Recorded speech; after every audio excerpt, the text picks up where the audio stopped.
All right, welcome. Today, we are going to pull back the curtain on what might just be the single most important and most misunderstood number in all of real estate valuation. We're talking about a figure that often makes up the lion's share of a property's worth, yet it's kind of like a ghost, based entirely on a future we can only guess at. Let's dive in. So I want to kick things off with this question. What if most of a property's value is, well, completely invisible?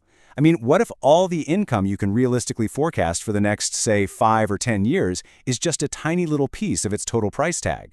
It sounds crazy, but in most cases, that's exactly how it works. And this chart right here, it shows you exactly what I mean.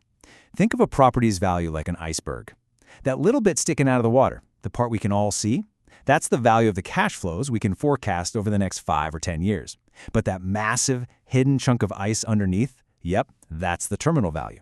It often accounts for a staggering 60 to 80% of the entire valuation. Wild, right?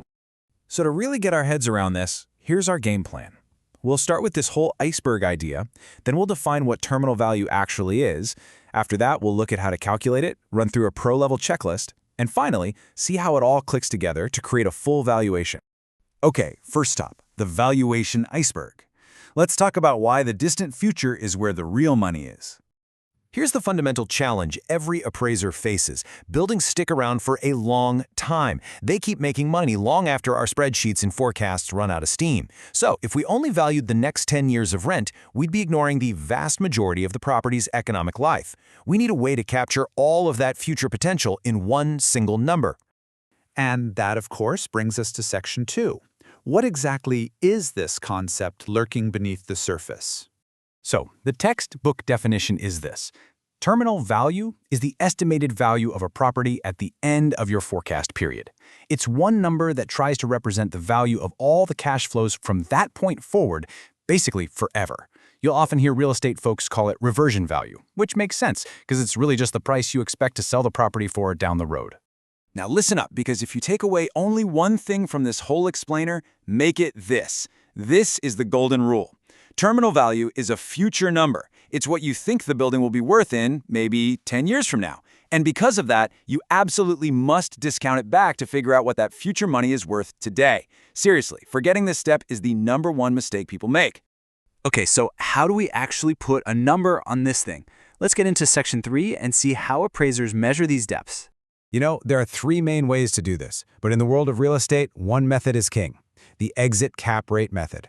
It's the go-to because it perfectly mimics how real estate investors think when they're planning to sell a property in the future.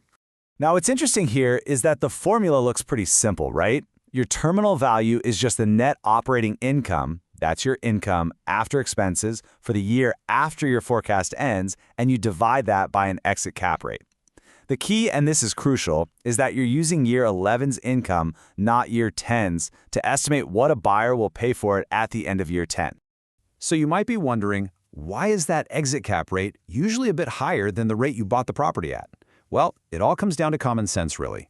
10 years from now, the property will be older. There's way more uncertainty about the market that far out.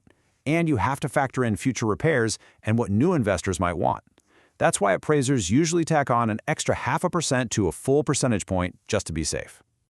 Let's make this real with a quick example. Let's say your income in year 11 is $1.25 million. And you've decided on a 9% exit cap. That gives you a gross terminal value of about $13.9 million. Next, you've got to subtract your selling costs, let's say 3%. But hold on, you're not done. Step 3 is where that golden rule comes back into play. You have to discount that $13.47 million all the way back to what it's worth today. And just for context, the other 2 methods out there are the Gordon growth model, which assumes your income grows at a steady rate forever, and the exit multiple method, which you see a lot more in business valuation. They have their uses for sure, but they're just not as directly tied to how properties are actually bought and sold. And that's really the bottom line. The source material spells it out pretty clearly. Appraisers love the exit cap method because it directly mirrors how real investors think about selling a property. It's grounded in actual market behavior. So let's move on to Section 4 and see how the pros put this all together. Think of this as the appraiser's checklist, your guide to getting it right and avoiding all the common pitfalls. This is the 6-step playbook. First, you decide on your forecast window. Then you identify the right cash flow to use. Step 3, you stabilize that final year's income. Step 4, pick your method. 5, choose your assumptions very carefully. And finally, the step that brings it all home. You discount that terminal value back to today. And here they are, the 7 deadly sins of calculating terminal value. Using the wrong income, picking a fantasy growth rate, forgetting selling costs. But look at number 2, right there in all caps. Forgetting to discount. That is the cardinal sin. It means you're trying to add future money to present money, which is like adding apples and oranges. It just doesn't work. Okay, we're in the home stretch. Final section.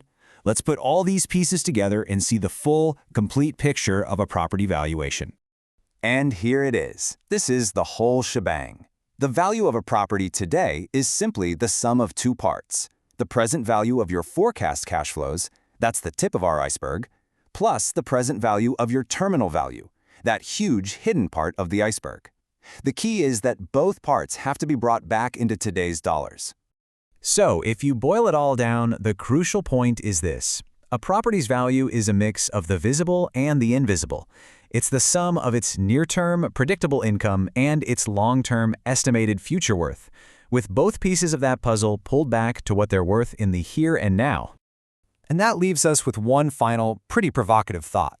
If up to 80% of a property's value is just an educated guess about the distant future, it really makes you wonder, how much certainty can any valuation truly have? It just goes to show you that valuation is as much an art, guided by some really sound principles, as it is a science.